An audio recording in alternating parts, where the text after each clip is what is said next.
Okay, so let us start this lecture. Let us start the lecture.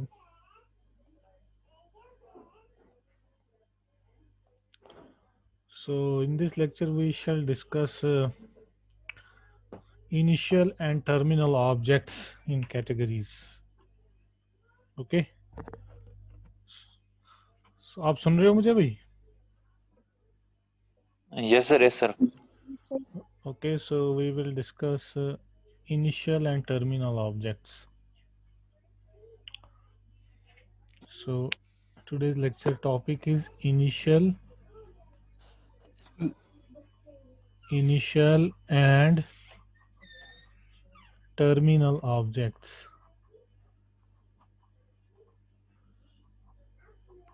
Terminal objects.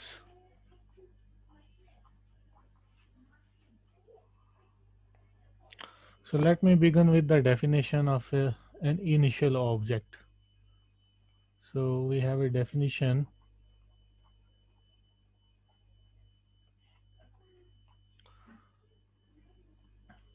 So an object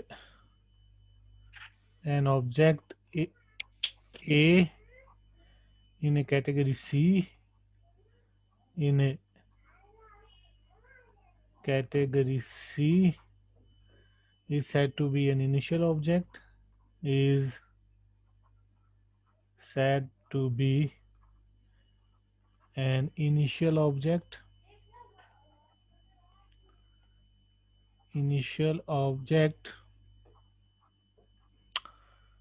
provided that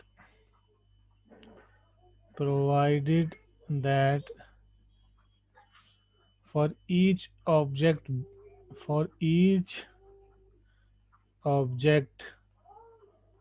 B in the category C, there is exactly one morphism from A to B. There is exactly one morphism from A to B. From A to B. So you have an object A here. So you call this object A as the initial object, provided that for any other object B, for each object B in C, there is exactly one morphism F from A to B. So this F has to be unique. So there is a unique morphism from A to B. Okay. So see some examples of initial objects in some categories. Examples.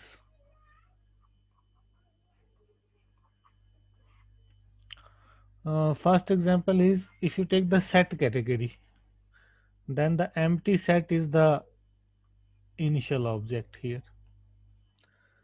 So the empty set phi, the empty set phi is the unique initial object in the category set, is the unique initial object for the category set, for the category of sets. Okay. Likewise, the empty partially ordered set is the unique initial object for the category of posets. Likewise, the empty partially ordered set poset is the unique initial object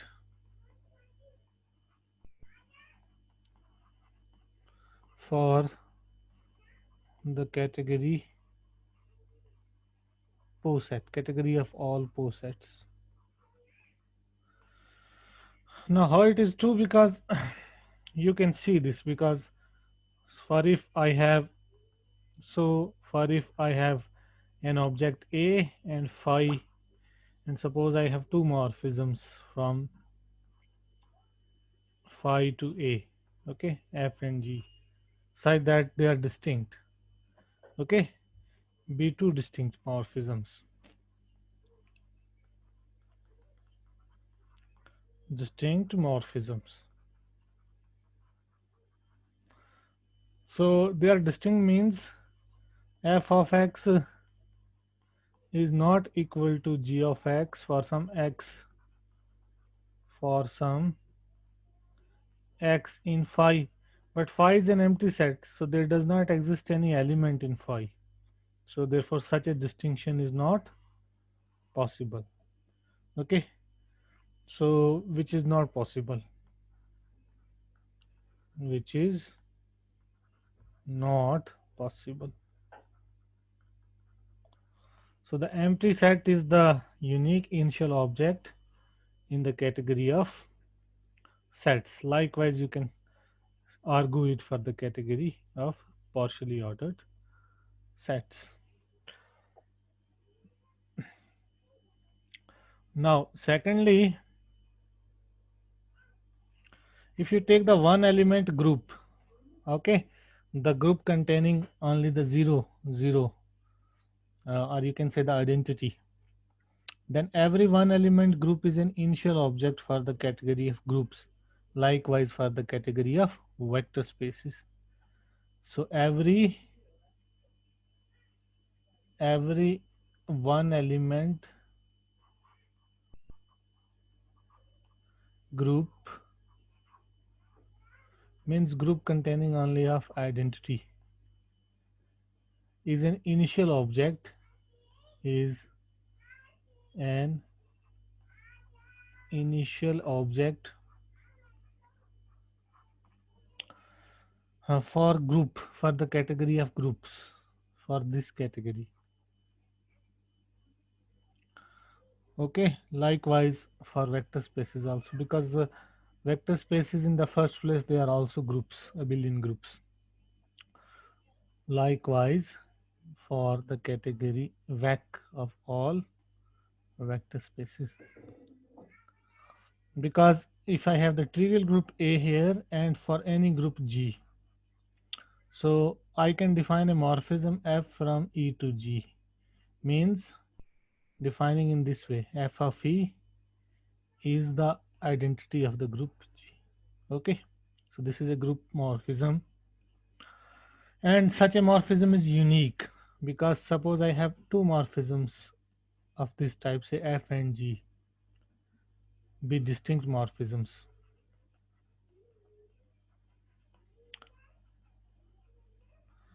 Distinct morphisms. So distinct morphisms from here is not possible, because if they are distinct, it means f of e has to be different from g of e, because there is only one element here, e. But a group morphism maps identity to identity. So this is also e of g. This is also e of g, the identity of g. So they are in fact same. They are in fact same. They cannot be distinct. So for any group G, there is exactly one morphism from the trivial group to that group. So therefore, the trivial group consisting only of one element, or you can say the identity, is the initial object for the category group. Likewise, you can argue for the category of vector spaces. Third, the ring of integers, the ring of integers, the ring of integers Z is an initial object, is an initial object for the category of all rings with unity, for the category Rng. It is the category of all rings with unity. So Rng, or you can say it is the category of unital rings and their homomorphisms, of unital rings and their homomorphisms, their homomorphisms. So so this ring Z of integers is the initial object. Means what? Means for any other ring R in this category, there is exactly one morphism from Z to R, that is F. So is exactly one morphism, is the unique morphism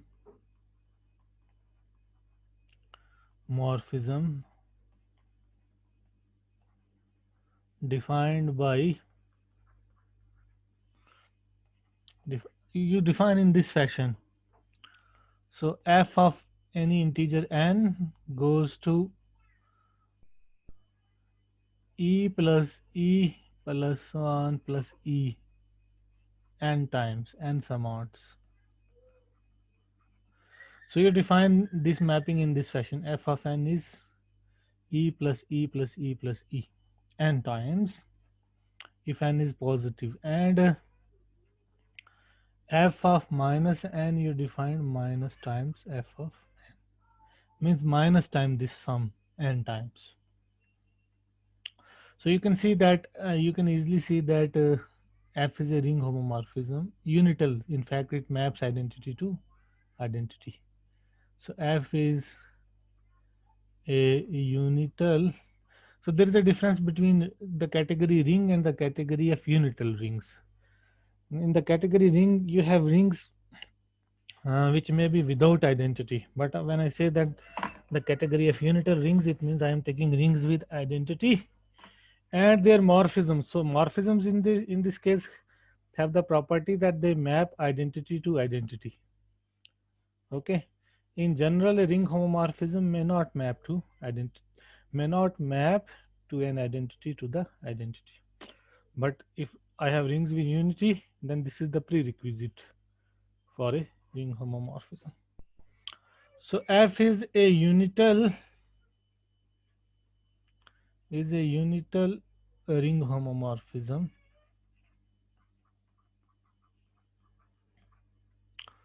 So it is a unital ring homomorphism. But such F is also unique for if I have G from Z to R be an other morphism such that G is not equal to F, then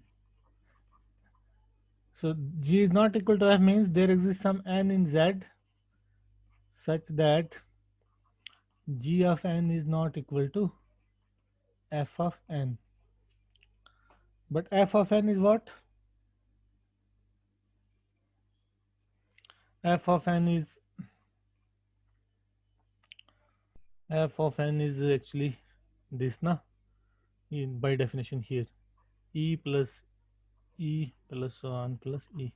So this means g of n is not equal to this thing. But G is a ring homomorphism, so it maps.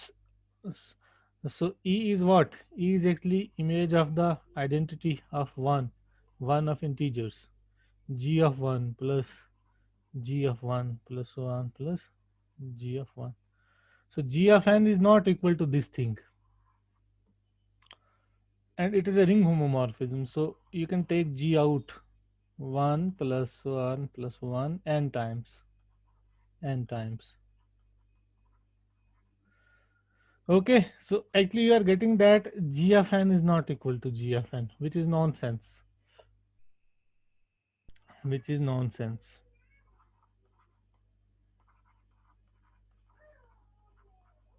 Okay, so such a morphism is unique.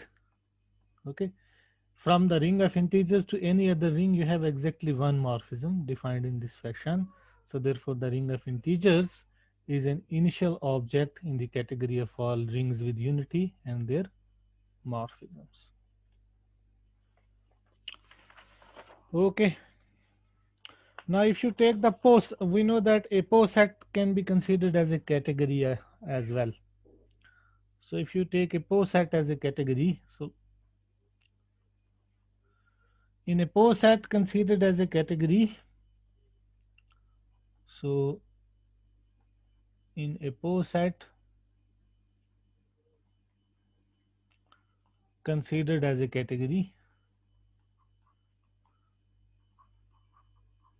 considered as a category, an object is an initial object if and only if it is smallest element. An object is an initial object if and only if it is the smallest element in the pose set. It is the smallest element.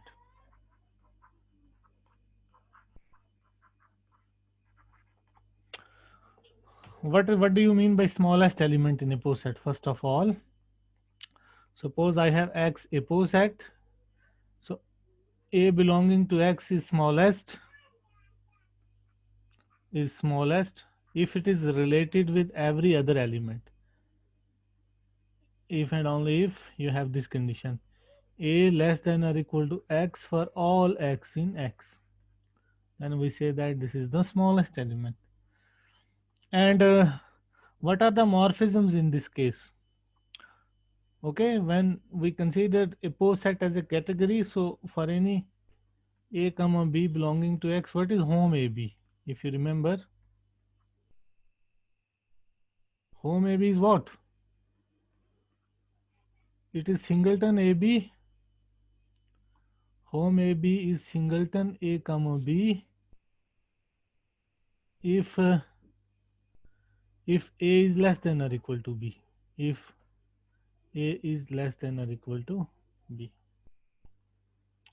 And it is empty if A is not less than or equal to B. Okay. So this set consists only of one morphism, A comma B. If A is less than or equal to B, otherwise this set is empty. Okay. So clearly for any object, so let A belongs to X, then for any X belonging to X, so you have a morphism from A to X if and only if, so you have a morphism A comma X from A to X if and only if, So you have this unique morphism from A to X, that is A comma X, if and only if A is less than or equal to X by definition here. So you have exactly one morphism from A to X if and only if A is less than or equal to X. And this means what? This means if and only if A is the smallest element. A is the smallest element. Smallest element.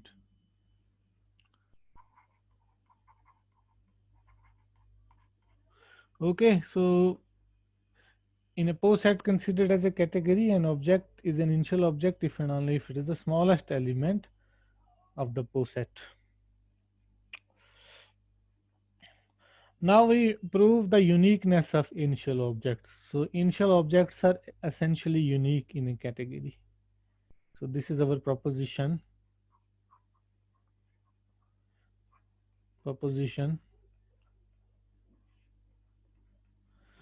Initial objects are essentially unique. Initial objects are essentially unique in the following sense. Okay, that is to say that you have these two properties. First is that if A and B are initial objects in a category, then they are isomorphic. If A and B are initial objects, then A and B they are isomorphic. Then A and B are isomorphic. Then A and B are isomorphic. So this is the first thing. And second thing is that if A is initial object, if A is initial object,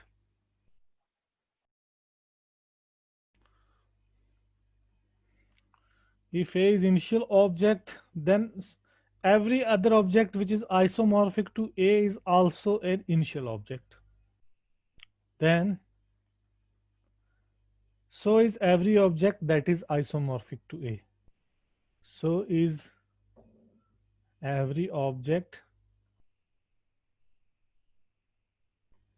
that is isomorphic to A. That is isomorphic to A. तो दो properties हैं initial objects की. एक तो अगर कोई भी दो इनिशियल ऑब्जेक्ट्स होंगे वो आइसोमॉर्फिक होंगे. दूसरी ज़्यादा स्ट्रांग है. ये कहती है कि अगर ए इनिशियल ऑब्जेक्ट है तो कोई भी दूसरा ऑब्जेक्ट जो ए के साथ आइसोमॉर्फिक होगा वो भी इनिशियल ऑब्जेक्ट होगा. So these are the two things that we are going to see now. Sir ये जो ये यूनिकनेस ऑफ मॉर्फिज्म होता है ना सर, इनिशियल ऑब्जेक्ट का यूनिकनेस ऑफ मॉर्फिज्म जो होता है, यस, ये with respect to particular object होता है या मतलब हर किसी ऑब्जेक्ट के लिए? हर किसी ऑब्जेक्ट के लिए, हर किसी ऑब्जेक्ट के लिए वहां से यूनिक मॉर्फिज्म होगा, है ना? सर अगर A and B are other two objects in the category, let us suppose sir C is our initial object है. That means with respect to A it has sir one morphism and with respect to B it has another morphism. हाँ वो तो है, वो तो वही तो है. हर किसी दूसरे ऑब्जेक्ट के साथ एक ही मॉर्फिज्म होगा, ठीक है ना? वो जो सर दो ऑब्जेक्ट्स के साथ मॉर्फिज्म होता है वो भी सर इक्वल होंगे या वो अलग अलग होंगे? कौन से दो ऑब्जेक्ट्स? मतलब सर ए हमारा सर इनिशियल ऑब्जेक्ट है. हाँ, ए इनिशियल ऑब्जेक्ट है, तो किसी भी दूसरे ऑब्जेक्ट बी पे, ए से किसी भी दूसरे ऑब्जेक्ट बी पे एक ही मॉर्फिज्म होगा, एफ यूनिक. और सर अगर ए और सी के दरमियान जो मॉर्फिज्म होगा, कोई जी होगा लेकिन वो भी यूनिक ही होगा, ठीक है? हाँ ये लेकिन sir it is not necessary that F is equal to G. हाँ एफ और जी डिस्टिंक्ट भी हो सकते हैं, लेकिन ए से सी पे यूनिक होगा, ए से बी पे यूनिक होगा, ये दोनों आपस में डिस्टिंक्ट हो सकते हैं. F could be Yes, distinct sir. from G. This is what this is. You are saying that you are Yes. confused with that they are same. Yes, sir. No, they can't. They could be different also. But हमारा कहना है कि A से C पे एक ही होगी, वो G होगी. हो Yes. ठीक है. और A से B पे एक ही होगी, मे बी F होगी. May be they are same, they could be distinct also, but होगी एक ही. Yes. Yes. This कंफ्यूजन इसलिए हुआ सर, मैंने सोचा कि फिर अगर ये भी सेम होगी तो फिर कंपोजिशन कैसे हम डिफाइन करेंगे. No no no no. A से बी पे Yes, यूनिक sir. होगी, ए से सी पे भी यूनिक होगी. ये आपस में सेम हो सकते हैं, डिस्टिंक्ट भी हो सकते हैं. ठीक है ना. They Yes, sir. Yes, sir. distinct also. Okay. Yes, sir. So we are proving these two things that suppose I have A and B, they are initial objects, and then that they are isomorphic. Okay. So see, now since A is initial object, since A is initial object,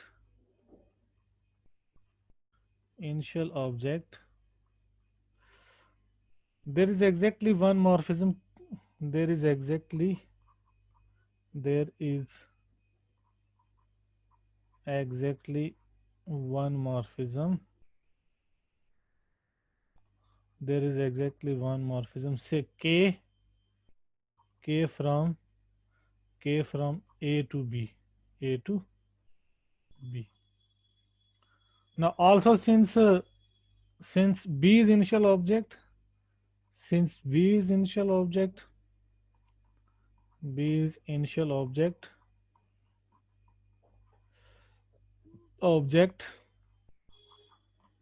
there is exactly one morphism from B to A. There is exactly one morphism,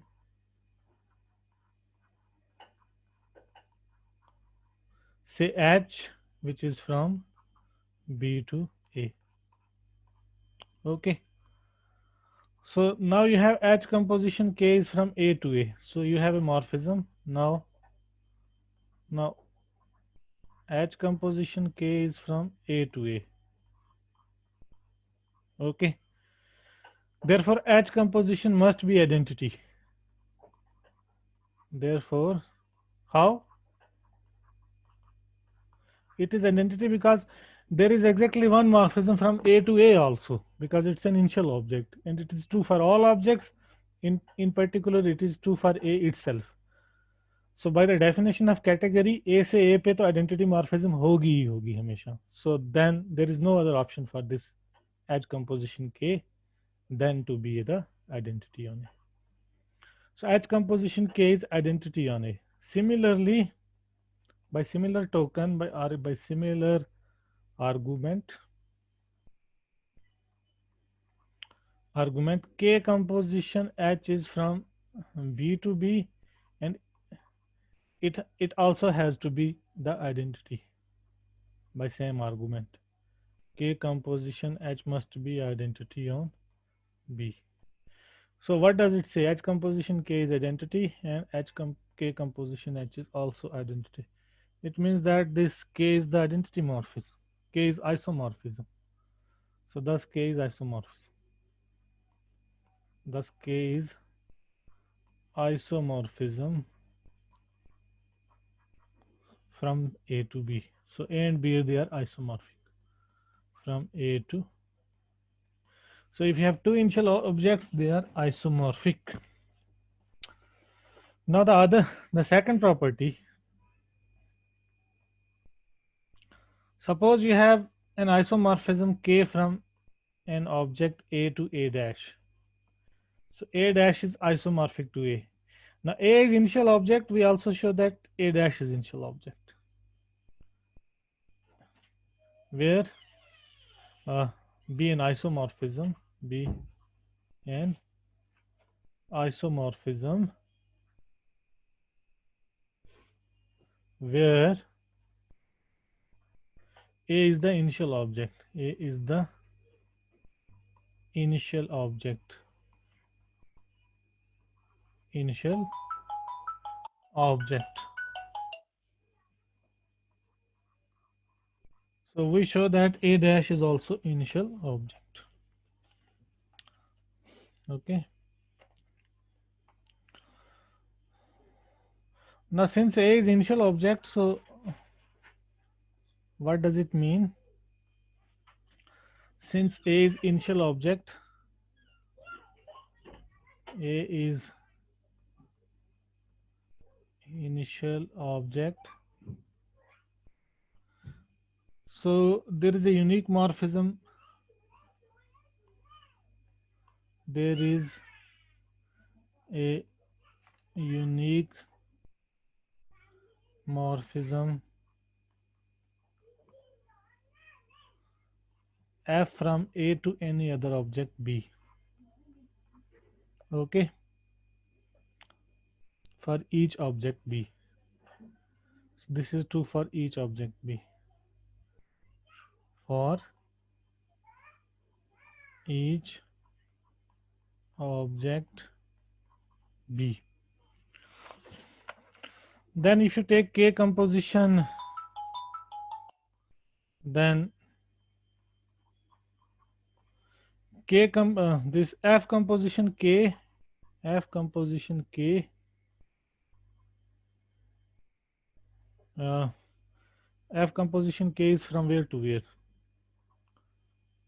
F is from, so K is from A to A dash. F composition K is from A dash to B. From A dash to B. B a morphism. So you are getting a morphism from A dash to B. I will show that this is the only morphism. Means this morphism is unique. If I show that this morphism is unique, then this A dash would also be an initial object. We must show that it is unique. We must show that it is unique. It is unique. So take any other morphism G from A dash to B and show that they are same.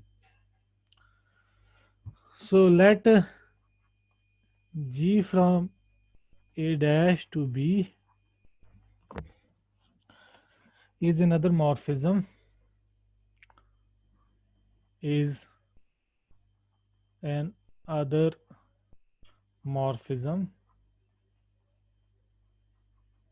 such that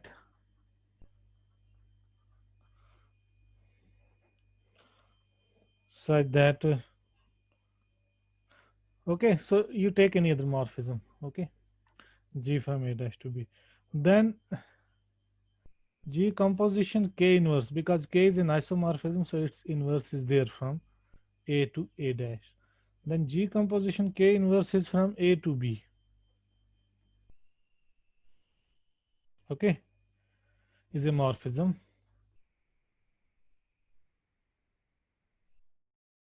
And by uniqueness, it has to be F. So by uniqueness,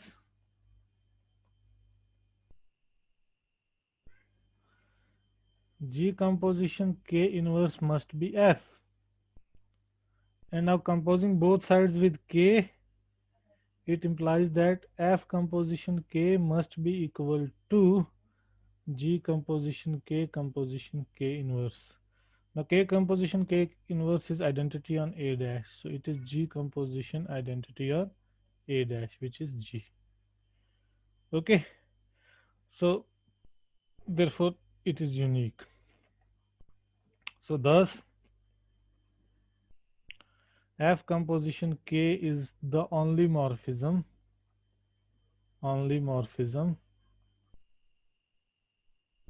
from A dash to B. So therefore A dash is an initial object. Thus A dash is also an initial object. So there are two things we have proven. We have proven that if A and B are initial objects, then they are isomorphic, and if A is initial object, then So is every object that is isomorphic to. Okay, so initial objects are unique. Now we will consider the dual concept of initial object. That concept we call as the concept of terminal objects. So next we consider, we define terminal objects. Terminal objects. They are dual to initial objects. They are dual to initial objects. That is,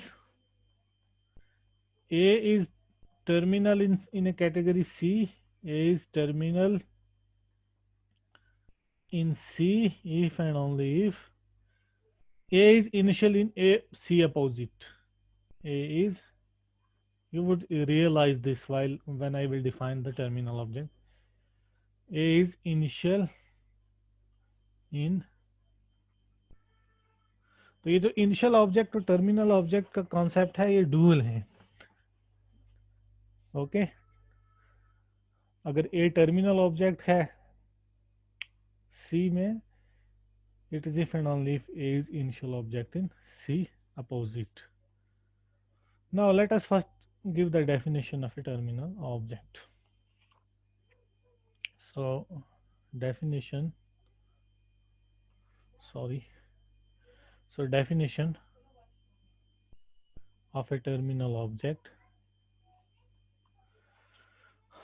An object A, an object A in a category C is called a terminal object. Terminal object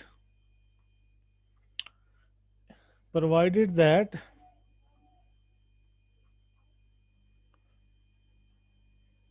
for each object B there is exactly one morphism from B to A. Okay, so it is terminating, actually it is at the end. There is exactly one morphism from B to A.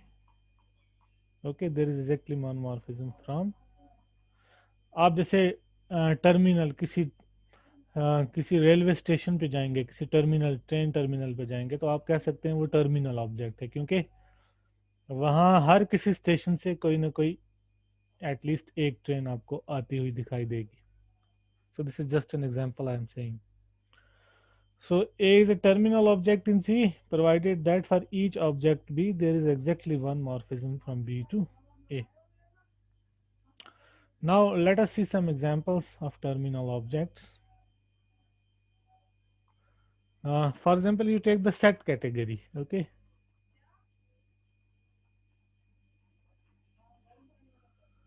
so in set category each singleton set is a terminal object. Every singleton set is a terminal object in set category.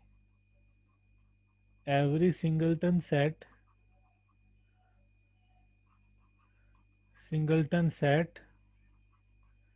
is a terminal object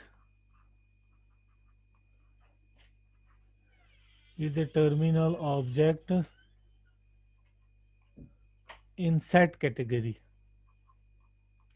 क्योंकि singleton set पे किसी भी set से एक ही function define हो सकता है और वह है कांस्टेंट फंक्शन, है ना, because if B is any other set then from say this I am taking singleton this, then there is unique function this singleton from this to this. F is unique, that is the constant, means maps every element of B to this A. So F is constant